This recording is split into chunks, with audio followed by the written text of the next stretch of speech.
Good morning. Good morning. I'm glad we have some excited souls to show up to talk about bicycle rides. And I have to hold this up here. I'm sorry. I'm kind of handicapped at the moment, so good morning. I think you're all pretty much regulars into, so I won't give my normal welcome to forum, this is who I am, get a card, that type of thing. Okay. So this morning, we're going to talk with Jeff Rice. He's with Montrose Area Bike Association. He moved to Montrose in 2019. Previously, he resided in Colorado Springs, Missoula, Bend, and Denver. Growing up in remote Wisconsin, he would bike home from work 14 miles one way before getting a driver's license. After he turned 16, he became too cool for biking. You remember those years? Yes. While living and working in Denver, he participated in the annual Bike to Work Day out of curiosity. It was during this event that he discovered his 8-mile commute took the same time on a bike as driving due to traffic. He volunteers with MABA because utilitarian bicycling is the most common form of biking in the world and wants to help pay it forward from those who inspired him to use a bike for transportation. And yes, there are some countries in the world that just totally depend on bicycling. Yeah. The Netherlands is amazing. So please, help me welcome Jeff Rice. Thank you, Judy Ann. Thank you all for coming out. Again, Jeff Rice here, Montrose Area Bike Alliance. Here to talk about bikes and kind of a different talk about bikes. Bikes have kind of transformed more into people using them for mostly just recreation, but really they were created for transportation. A lot of people around here on the West Slope certainly use them for mountain biking and road cycling, but I think Montrose is a super bikeable town. As she mentioned, in the towns that I've lived in, Denver, Colorado Springs, Bend, Missoula, Montrose is very easy to get around on bike, with an asterisk, depends on where you live, I suppose. In the city limits, I live in Old English Gardens, down by Columbine Middle School. It was 7 minutes for me to bike this morning, so it's one less vehicle on the road. I got front row parking next to a fellow biker as well. Another bonus of biking is we always get front row parking. So just as Montrose continues to grow, I've only been here 4 years, probably one of the newest residents in this room at 4 years, but as it continues to grow, not just Montrose, but our area, there's just more and more cars. I've noticed in the 4 years I've been here, Townsend is a lot busier.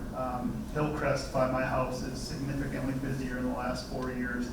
As our population grows and as just the area's population and the tourism continues to grow, we're just going to see more and more vehicles on the road. So that's why I enjoy biking as my form of transportation.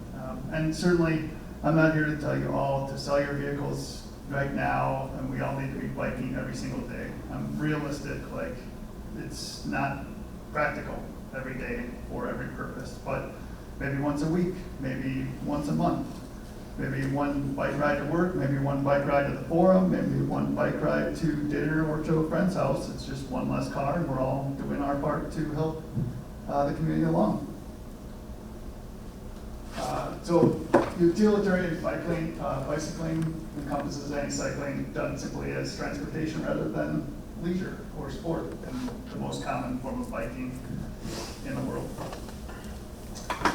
MABA, Montrose Area Bicycle Alliance, is trying to inspire more utilitarian bikers by providing knowledge, resources, and confidence.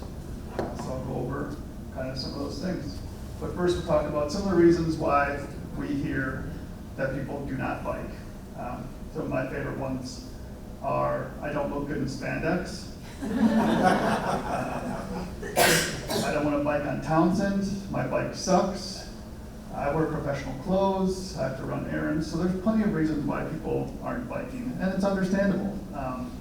I don't think I look good in spandex either, so I totally understand that one, and I'm not here to say that we need to all be wearing spandex when we bike. This is what I wore my Montrose professional clothes on my bike ride to work here, to my presentation. It's too hot. Yeah, I can understand that, certainly. Like, it gets pretty warm. It's also pretty hot when I get in my car after it's been sitting outside all day. So there's all kinds of reasons not to bike. And ultimately, if somebody just doesn't want to bike, then that's fine.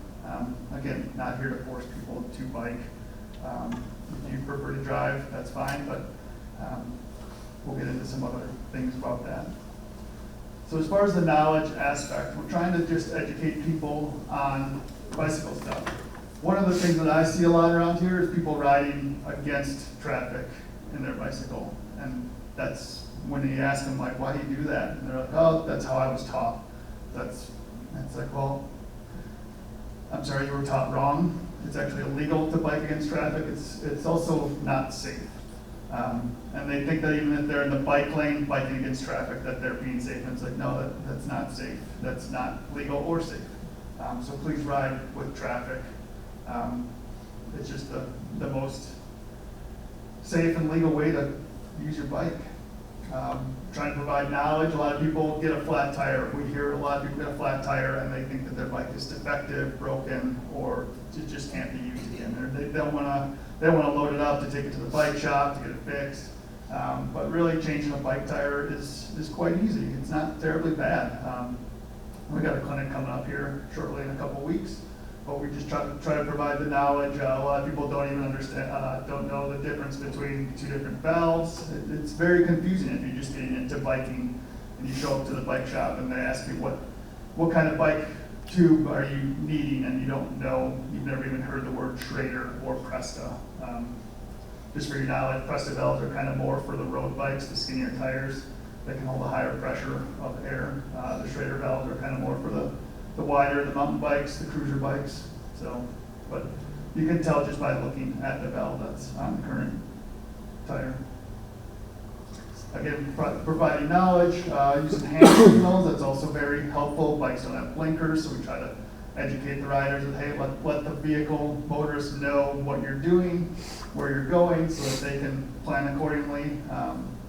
And then also we got a free Fix a Flat Tire bike clinic coming up here in a couple of weeks at the library. We're partnering with Trek. They're going to have some mechanics on hand. We're going to have a bunch of wheels and tires. So hoping to really bridge that gap so that people that have never changed a bike tire before get that hands-on experience and see that it only takes a couple of minutes. So I think that that's going to be super valuable, and we hope to do that more if it's got good feedback. Another thing, great on this screen on the left, you can't even see the bicyclists underneath the word B there, and on the right, that bicyclist has headlights and taillights. Not so much of a problem this time of year, but certainly in the winter time with our shorter days, so many bicyclists out there without headlights and taillights or any reflective gear. It's just much more safe to ride with headlights and taillights. And it's even like people I see them often riding without headlights and taillights and against traffic. And it's like, man, you're just out here like intentionally trying to cause an accident. Like, we're trying to educate the people to have headlights and taillights. Some of the resources that we provide, the Montrose Urban Bike Map. Very few communities have something like this. This is something we put together a couple years ago. Outlines which streets have a bike lane, which streets might not have a bike lane but are a little quieter and good for transportation on a bike. Also has the bike paths like the Connect Trail. So it's been very handy. We have it free available at the library, the bike shops, the visitor center, and it's a very popular item. And to me, that's a very important thing because ultimately the bike commute looks different than when you're driving. The previous comment of I don't want to bike on Townsend. I don't want to bike on Townsend either. And I don't even like biking on Main Street. Like, when you incorporate the biker mindset of riding on the auxiliary streets, we have the bike path that goes through town, kind of along that canal, that's very lovely. It's just a different commute, and it's slower, you get to see a different part of town, and you're not on the busy streets, it's much safer. So that's where the bike map really is handy for people to see, oh, I didn't even know, because they're used to driving on Townsend, they might not even know about Park Avenue or other streets that are just a lot quieter. So the bike map is super helpful. We also have a bike match program to where citizens donate bikes to us, and then we get them back into the public to those who cannot afford a bike. Very handy, obviously, for people that can't afford a bike, but it's also an educational opportunity for us as we give them the bike and kind of go over the things about the bike, using your hand signals, riding with traffic. That's our opportunity to really get one-on-one interaction with a new cyclist, as far as them, we can sleep better at night knowing that they can't walk away saying, I was taught to ride against traffic. We taught them to ride with traffic, hopefully. So that's very handy. We partnered with Partners West Kids, and probably over 20 bikes to those kids, and probably 30 other bikes to other community members. So that's a program that's very, very helpful. It's available. We aren't pushing it too much because a lot of the times the bikes that get donated to us need a lot of love and work, and we don't have the time and resources to completely fix up a bike. So we're trying to be selective as to the bikes that are donated to us that are working, that somebody could ride tomorrow. And we are, I guess I should say, MABA is fully volunteer. I'm a volunteer. We're 5 of us fully volunteer. Just have interest in increasing the awareness for biking, so we don't have the resources of paid staff or paid mechanics or a paid storefront and whatnot. So maybe someday, but at this point we are just a handful of volunteers that are hoping people bike more. Other resources, we partnered with the high school a couple of years ago and are reaching out to them again here for this semester, fall semester. The welding class welded up some bike racks, parking racks. You might have seen them around town. There's a couple at Chow Down. Just gave one to the hospital. They're around town. And this is a super neat program because the students get to build something that they then see around town. And then we paint them our colors, orange and purple. And then we partner with places that need a bike rack. So if you need a bike rack, if you have a business that doesn't have a bike rack, or go somewhere regular that doesn't have a bike rack, let us know. We'll reach out to them, see if we can get one of our bike racks mounted there. So very hands-on, including other people in the community. As for the confidence, we've got some cruiser bike rides. We find that people like to ride with others. They find it's their confidence. They understand, they're not just out there by themselves. So the cruiser rides are very helpful for that. And those also are helpful because we take them on a route around town to where they're crossing town center, they're crossing Main Street. They're able to see like, oh, I didn't even know about this road over here that I could use it to get from my work to the library or whatever. So they're obviously very fun. We dress up kind of silly, but also very, very handy in providing that confidence and the knowledge. Bucks for Biking. Anybody in here know about the Bucks for Biking program last month? I think.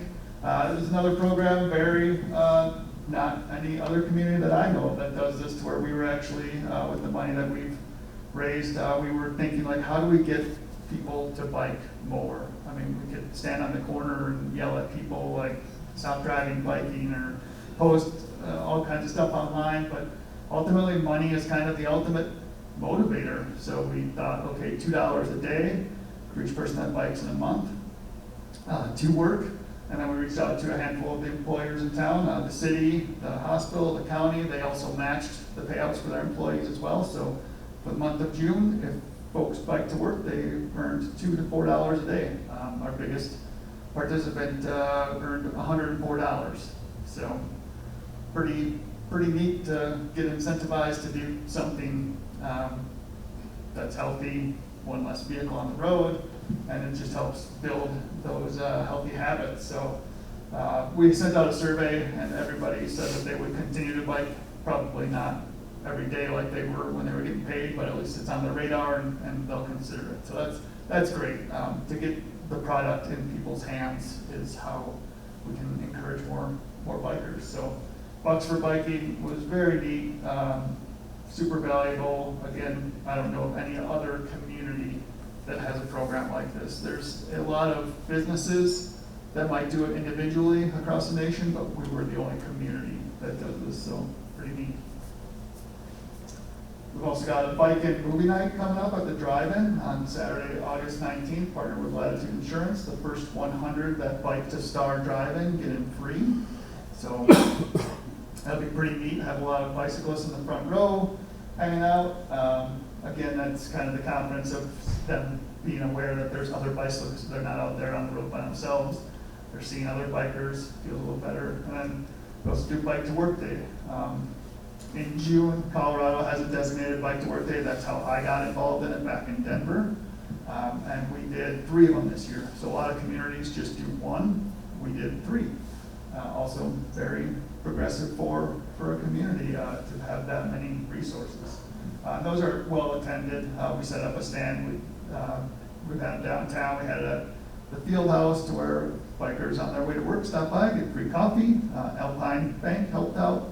They bought the burritos in June and were there. And so folks get free breakfast, free coffee on their way to work. So just kind of another incentive to get them out on the streets. On the left there's a website called People for Bikes, and they are a bike nonprofit that does a variety of things. And one of them is they do a ranking of cities depending on their bikeability. They released their scores, and they were touting Crested Butte as being like the most bikeable town in the nation. And I was like, well, that's a little biased. Like, I mean, it's a pretty small town.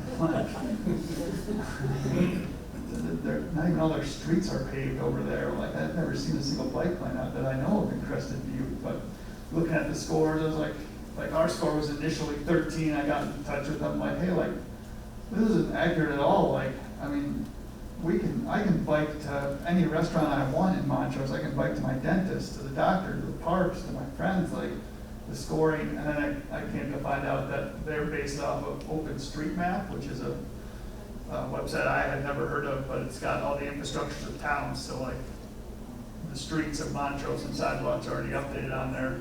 And I'm not sure who did the initial updating of all the streets, if it's city planners or what, but I went in and updated all of the biking infrastructure of Montrose, the bike lanes, the Connect Trail, and that was able to get our score up to a 40. So looking to get that, I mean, 87 is just ridiculous.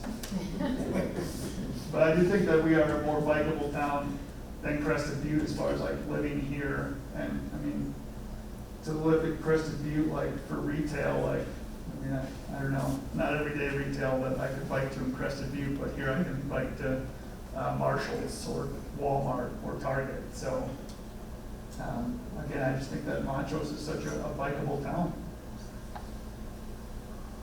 So now some examples of why people do choose to bike. Some that I like are the one-car household. Like Montrose certainly is a place that you could live with just one car, depending on your family arrangement. And also a community with bike commuters just feels different. Like I can't quantify it, I don't know how to describe it, but when I pull into a town like Crested Butte or even Durango and you just see bicyclists on the road, it's just neat. It gives a good feel to the town. So it's not necessarily something that I can put a score on, but just is a different feeling. Front row parking, I was able to park right at the door. Same time as driving. I commuted this morning just over a mile. Like by the time I would have gotten in my car, got here, realized I couldn't park where I usually park because of the construction, found a parking spot, walked in. Same amount of time as my bike. Extending the life of the vehicle, saving miles on your vehicle, and definitely better miles per gallon.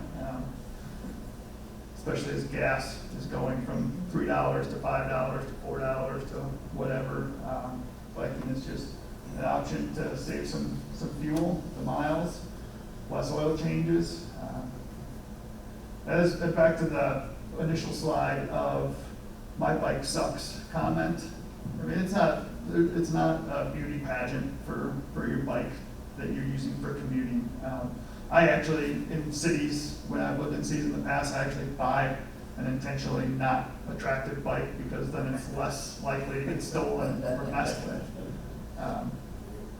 I don't know that there's a huge bicycle theft crime ring around Montrose. Quite often, actually what I find is that people just don't lock their bikes up around this town. Kind of in that transition phase toward going from a mountain town to more of a city feel, but I highly recommend locking up your bike. Even on my morning walk, I'll walk in my neighborhood, people just have their bikes in their front yards, and it's like, man, like, kind of just asking for somebody to walk by at 10 o'clock at night and just hop on and take it for themselves. So definitely lock up the bikes when you can. And then really, we often hear a lot around here to where some of the drivers can get a bit of a distaste for cyclists on the road, to where they like intentionally like buzz by them closely, or like throw the gas down hard so that a plume of coal rolling smoke comes out on the cyclist. So with MABA, we're kind of in this interesting area where we're trying to educate bicyclists on how to be a good biker, but then also like educate the community that, hey, these are just community members that are out on the road. Like that's just somebody's daughter or son trying to bike to work. Somebody's mother, father, brother, sister. Like this is your community member. Like sure, some of them are not great bikers, but for the most part, bikers around here are just trying to do the right thing and just getting to work on their own two wheels. So I'm just trying to let people know, like, hey, those are humans out there. Like you wouldn't like drive like that if that was your daughter, like driving like biking on their way home from school or something. So just trying to educate folks that, hey, like there's enough room, like go around them. 3 feet, it's the law. We were able to get one of these signs on Ogden. We get a lot of complaints or feedback about Ogden down there by the rec center, because it is a very narrow road and there's like no shoulder at all. And Chipeta is also a problem. It's quite a narrow road. And that's just kind of the growing pain we're going through as Montrose, as a community. Like when these roads were initially built out, like when Ogden was first put in, they probably didn't anticipate as many houses going out there as there is now. So we're just kind of working through the things. And it would be nice if cyclists had another option to take other than Ogden, but it's a bit out of the way to kind of go around that. So I can understand. But yeah, if you're driving your vehicle and you see a cyclist, I don't anticipate anybody in this room is terribly vengeful driving their vehicle, but if we can just help share the work, like, hey, those are just people of the community that, you know, and quite honestly, like in my mind, like I'll hear people complain around here like, oh my God, I was in my car just stuck in traffic in Montrose, or like so much traffic around here as I was in my car, and it's like, you're part of that. Like you just said you were in your car and complain about the other people in your car. So when you see a cyclist, like, you know, give them some space. If they're like one less car on the road, like it's helping you get to your spot quicker because they're not in the vehicle in front of you. There's not 5 vehicles in front of you. There's 5 bicyclists taking side roads. So I think that's about it. Just our information, our website. We're on Facebook. We're on Instagram. Again, we're just fully volunteer, just trying to, as Montrose continues to grow, help all do our part to alleviate the traffic that's probably going to be coming. So, is there any questions folks have about MABA? I'm coming. Could you go back to the sign real first? That's a pet peeve with me. Does anybody see what's wrong with that sign? The driver's on the wrong side of the road. The driver's on the wrong side. When I'm on my bike, and I'm over here, I want the passenger side of the car to be 3 feet from me. Not the driver's side. This implies there's a whole lane of traffic in there. Very interesting. I never noticed that. That's excellent observation. Oh my gracious, when they first went up on Ogden Road, I did a big complaint to the City of Montrose. And I got no response. But yeah, thank you, somebody else, for noticing that. Okay, Bill Patterson, what do you have for us? Well, what about electric assisted bikes? How do they fit in your overall? I love it. I love e-bikes. In fact, the Colorado Energy Office is rolling out a program for rebates for electric assist bikes. Not mountain bikes, but like commuting for those that can't, because the price point on those is expensive, thousands of dollars. So they're rolling out some rebates, I think next month, in fact, to where, depending on your income, you're able to get $300 to $500 off an e-bike. I love e-bikes. In fact, I've often thought about getting an e-bike for my commuting, but then I'm like, Jeff, you're still like, As you get older. yeah. There's not that many hills around here, so it's like I should be not using an Yeah, e-bike. going to work was easy because it's down. Yeah. It's coming home. That's right. That's exactly right. So yeah, we very much love the e-bikes and hope that can also start to cause some growing pains as well, that we got to kind of also as a community and just citizens. Another thing I didn't bring up, so in Colorado, I think in Montrose, just maybe Montrose, bikes are allowed on the sidewalks. So bikes are allowed on the street and on the sidewalks, but when you're on the sidewalk, you should be abiding by the pedestrian rules of like stopping at every end of every block and making sure there's no cars coming. So I do have concerns about as e-bikes get more prevalent, like what's that going to look like with those that ride on the sidewalks? Like that's dangerous for citizens that are walking on sidewalks. But yeah, I'm a big fan of the e-bikes and really glad that they're coming along and helping to inspire more people. Yeah, you can just pedal so easily. Do you have one? No, I'm getting an electric motorcycle, but.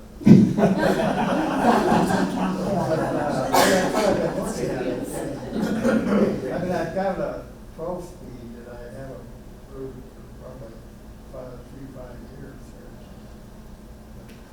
So we have two. Ralph has a electric mountain bike, which does amazing things, and we have our tandem bike, and now has e-assist to it. And the great thing about that is we can go 20 miles at our ages, because now we average 80. We can go lots of miles and still be able to turn around and come back. Which was before, we had to shut the ride down or whatever. But Jeff, talk to us about, I know in the United States, there's a limit as to how fast an e-assisted bike can be. Isn't it 35 miles an hour? That, I'm actually not educated on that stuff. There is a speed limit. There is so therefore that makes them more legal in the United States and in Colorado. There's one around town, there's a gas bike, and that guy goes way too fast. He goes through Cerise Park and tears up stuff and does all that. But a regular e-bike in the United States is pretty good. There's also a difference. There's e-bikes that are pedal assist and some with a throttle. So Oh, yeah. Okay. So, yeah, and again, as we get old. that also helps with the it's too hot reason. Like that you're not pedaling and working up that much of a sweat with an e-bike. It's more of a scooter ride. So yeah, big fan of the e-bikes. A couple of comments and a question. Number one, I have an e-bike, had it for a year. It's way fun, and you don't work up a sweat. Is that what you rode today? It is. Hard to tell, actually, but and to answer your question, there's I think class 1, 2, and 3 e-bikes, and the class 3 is the one I think you talked about, 35 miles an hour. I want to say what I've got to class 2, and it's 25 miles an hour max. Is there a throttle on it? Well, there's levels of power assist. But there's no throttle on the handle? No. But the other comment I wanted to offer is that I have, in the year I've been using my bike, I've been very impressed with how drivers pay attention to you. I was a little concerned about that, but people have been very aware of me as a biker. The other question I had, I would agree with you that I don't ride on Townsend. Part of the reason for that is there is no bike lane. But there are times when a short stretch of Townsend might be handy to get some of the places you want to go. And I just wonder if you've had any conversations with, of course, it's CDOT that drives that whole issue.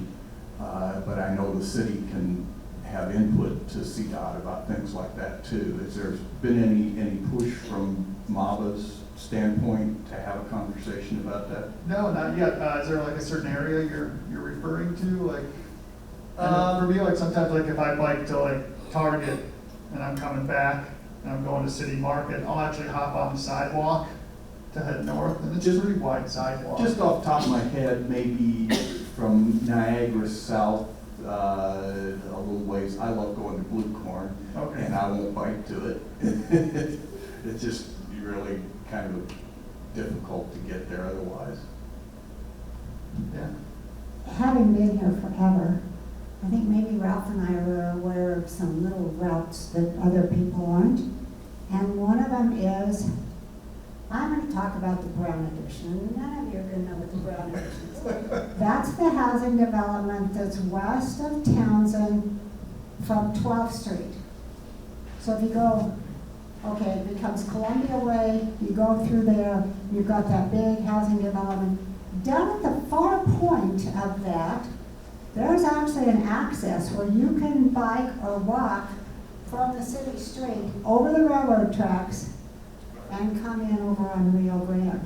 So we use that one to get around. We go over to Rio Grande, go up Rio Grande, whichever way, and then we can avoid Townsend. Yeah. And as far as your comment about the drivers being overly nice around here, I've had firsthand experience with that as well. Like I said, I live down by Columbine Middle School. I use Nevada Avenue a lot, which goes in front of the hospital, and then Fifth goes straight through, but Nevada has a stop sign, and it's like 1 in 3 times that I'll be standing there on my bike heading south or north on Nevada, and the vehicle will treat it like a 4-way stop to wave me through. So there are very kind folks around here. All right. So back in college, my fiance worked at a bike shop, and he said all the time people would come in not understanding how or when to use the various gears on their bikes, and they would explain it to them, and he said it was like watching a light bulb go off, and it made a world of difference for people. Can you talk a little bit about sort of when to use the various gears around? Yeah, around here? well, and that's the beauty of the bike is that there are, depending on the bike, you could have just a single speed or 27 gears. The more gears you have, the more it's designed towards the less you have to pedal to keep going. So if you're going up a hill, you would shift into an easier gear so you're not grunting and standing up and putting as much effort into it. You're kind of pedaling more revolutions, but you're not sweating or putting as much effort into it. Quite honestly, in Montrose, I use 2 gears. I have like 12 or 15, I don't even know how many speeds I have on my bike, but it's so flat around here that I can get away with just 2 gears for the most part. So it's just a matter of, as you're riding and getting a feel for the bike, if you're feeling that you're having to put a lot of work into it, maybe shift down a gear, try an easier gear. I don't think that I have any bike photos, but like this one here has three different gears here, and then in the back it probably has maybe 5 different gears, so we'll call that a 15 speed. So, and often a lot of what they say at the bike shops is like, if you're in, you don't want the chain to be going too diagonal to where you don't want it to be on the biggest one in the front and the smallest one on the back. So, but quite honestly, like if this were my bike, I would well, my bike does have this, it's got 3. I just keep my chain in the middle one all the time and then just shift the back ones. And those are shifters on your handlebars. I think that the right shifter would be for the furthest back one, and the left shifter would be in the front one. Questions? Are you still in it? Yeah. So I don't have a question, I have a comment. It was probably a year or so ago that CMU and the welding department here at CMU and the at MABA built a bike rack for Shepherd's Hand. So, yeah, they did a really good job. You guys stepped up to the plate, and Kevin Davis. How many people are on your board that you've got? There's 5 of us. Okay. Yeah, that was Kevin's. Kevin spearheaded that one, and that was fantastic. Yeah, and so, yeah, it was really good, and just a really weird comment, because I've known Steve for 50 years, and one day in high school, he said, I think we lived in Farmington, New Mexico, and he goes, I think I'm gonna ride my bike to Durango, which was 50 miles away. That was unheard of then. It's like, everybody said our goodbyes, because no way is he gonna live through that. And, yeah, he got on that bike. Now it's commonplace, you know, to go 50, 70 miles in a day, but at that point, I don't even know how many gears he had on his bike, but I thought it was phenomenal that you had the wherewithal to put yourself out there. Yeah. So you started some, Steve. I was also 16 years old. And that's in the biking world, like there's the road biking, mountain biking, and like utilitarian biking. And that's why with MABA, just kind of had to dial in what our focus was, and we're really focused on in-city, urban biking, commuting. I think that back in the day there was some affiliation with kind of road cyclists, because this is a great road cycling town if you're into that. I don't do it, but I've heard great, wonderful things about like the county roads. So I mean, if somebody starts out riding to work and then they want to ride 60 miles, like, that's great. So more bikers, the better. Yeah, it's either that or your husband makes you do it. Do you coordinate any of your efforts with COPMOBA, Colorado Plateau Mountain Bike Association? Not so much, because they're more of the mountain bike trails. So they're the recreational biking. They're building out electric hills, which is a huge asset to Montrose. So we kind of like see each other at events and stuff. There's zero animosity. Like we're all here for more bikers, but they just focus more on the mountain biking scene. Julie, are you waiting for me? I can use my outside class today. First, thank you, Jeff. He's inspired me to ride my bike, even though I didn't ride my bike today. So being a small nonprofit, 5 volunteers, what's your ask of the community? Our ask of the community would be, first of all, just one, like consider riding a bike, and being kind to those that are on a bike. Like I was saying, as far as the traffic goes in this town, it just feels really great when I'm out on my bike and I see Joey biking somewhere and like you wave, like, or maybe stop and talk. I see a handful of my friends out there. So yeah, the ask would be to just maybe consider biking, maybe once a week, or just try it out.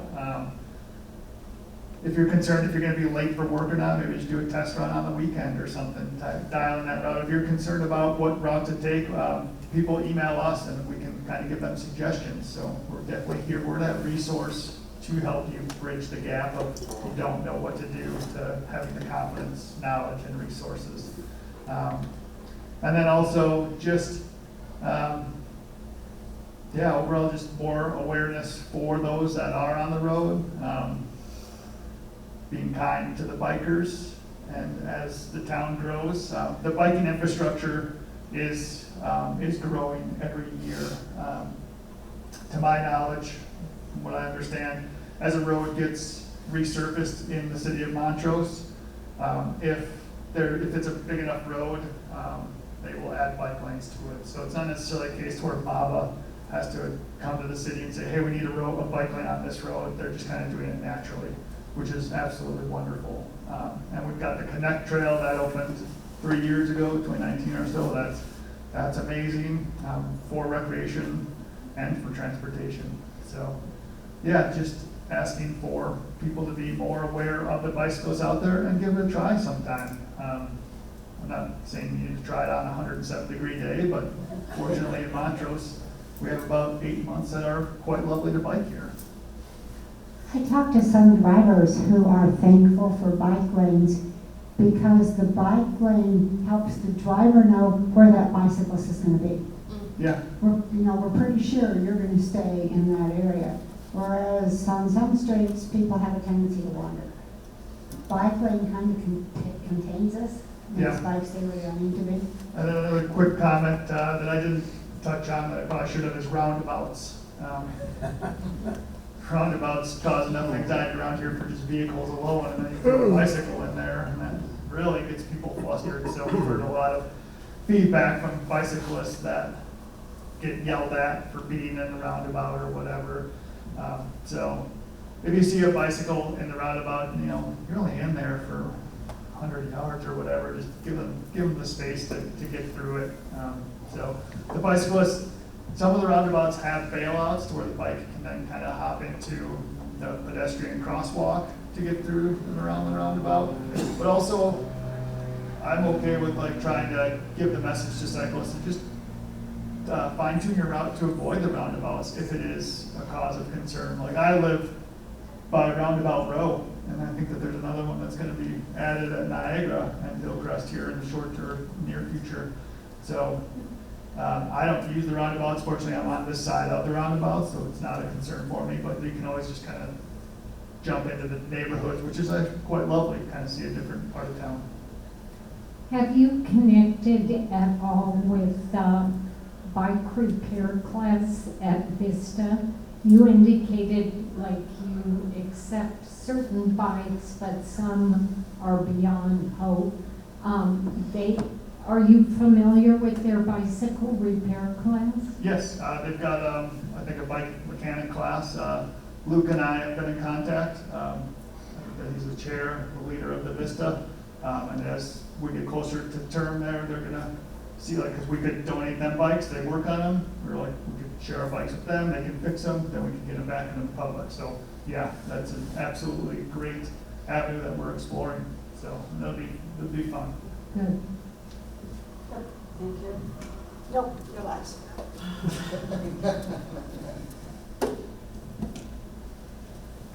It seems even though cyclists are careful and drivers are careful, there's a few collisions between automobiles and bicycles, and the cyclist comes out the loser. Can you compare this community with other communities you lived in, those kind of accidents, and what seems to be the most common cause of those collisions? Compared to other communities that I live in, I think that just because we have this is the smallest town compared to Denver, Colorado Springs, and Missoula, so there is less that is on my radar. If you're ever in another community, we don't do them here, but if you're in a community and you see a white painted bike, at an intersection, that's often a memorial to an individual that was on a bicycle and was killed in an accident. So just some odd knowledge for you on that. So I think that there was a couple of years ago on North Townsend, 2 or 3 years ago, that a gentleman was hit and killed by a younger driver. In the history of Montrose, I don't know, does anybody know, has there been a lot? Has there been more than 10 deaths on cyclists? It's not to my knowledge. So yeah, as far as who's at fault, I mean, every situation is different. I don't have a lot of close encounters with vehicles because I have a different mentality when I'm riding my bike, and it's also what I'm trying to instill in people is that you're never going to win against a car, ever. And also yelling at the car really isn't going to do anything. So when I'm riding, I am always aware of what's going on. As I'm coming up to an intersection, okay, car came to the stop sign there, they might not even be looking, even though I don't have a stop sign, I'm paying attention to make sure that they're not pulling out in front of me. So as bicyclists, I do feel that we should have extra awareness to make sure all the surroundings are going on. I mean, a cat could run out or a kid running out. So bicyclists, quite honestly, should have more awareness and just understanding that, and as Montrose grows and there's more, right now, there are some bikers out there, but a lot of the cars aren't used to seeing bikers, and that's kind of the biggest thing. So as we get more and more cyclists out there, then the drivers are more aware of it and looking for it, and it's more on the radar. So I will personally, I would take the front end of that as far as like, as a bicyclist, I feel that I need to step up my game. Like, I'm never gonna win against a car. Just do my part to be as aware as possible at all the intersections and everything that's going on. And then also, a complaint that I often hear is like, oh, bikes don't stop at stop signs or stop and go lights. And actually, in the past year or two, Colorado passed a bill that I've already called the Idaho stop. But like as a bicyclist, if I'm coming up to a four-way stop, I can make a right turn. It's more of a yield than a stop for a bicyclist. Stop signs are more of a yield, and then stop and go lights are more of a stop sign, because with the stop and go lights, our bike isn't going to register that sensor for it to change from red to green. So if a bicycle is at a stop and go light and it's not changing and it is clear, they can cross the intersection. It's not something that MABA is pushing too much, because it could go wrong very quickly.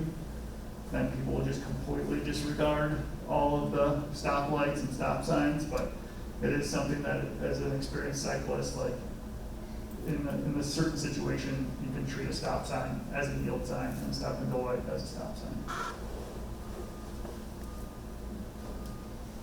I don't know. I still tell me everybody left. So Jeff, you talked a little bit about helmets. You're talking about recycling bikes. Do you guys have an avenue for people who may have still safety helmets that they just changed out for whatever reason? We haven't gotten into the used helmet game a whole lot. I'm not sure. That's a little different than a bike, like somebody putting a helmet on that somebody else has used. We do get some donated new helmets.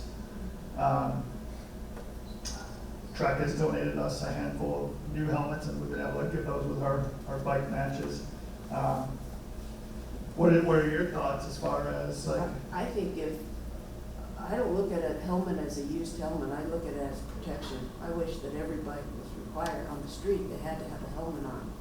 So any helmet's better than no helmet at all, even if it is used. So yeah. But once you've had a significant fall, you shouldn't use it Well, again, because then it's more likely to Well, break. yeah, right. Yeah. And, you know, I look at our helmets occasionally, and they are so filthy, I wouldn't even want one of my family members to put it on. And it's almost impossible to clean, because you Yeah. can't throw it in the wash machine. And the strapping and all the stuff that goes inside can get really gross for those of us who are out in dirt. And stiff. I guess two things. Number one, when riding and coming up to an intersection with cars, really try and watch the people's eyes so you know they make contact with you. And I really hate it that Colorado allows the shading on those front windows, on the driver's windows. It's a health hazard as far as I'm concerned on riding.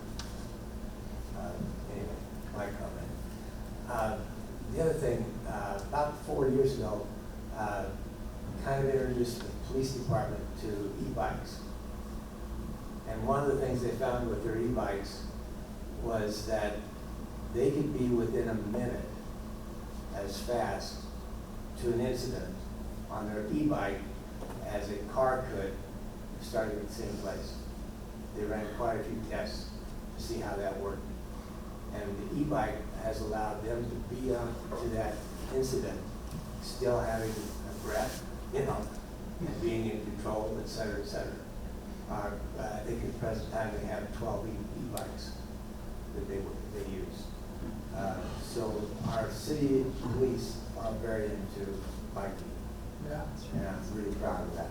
Yeah, I think that's very neat that they've got 12 e-bikes. I love the e-bikes for in-town use. Absolutely love it. And trail use.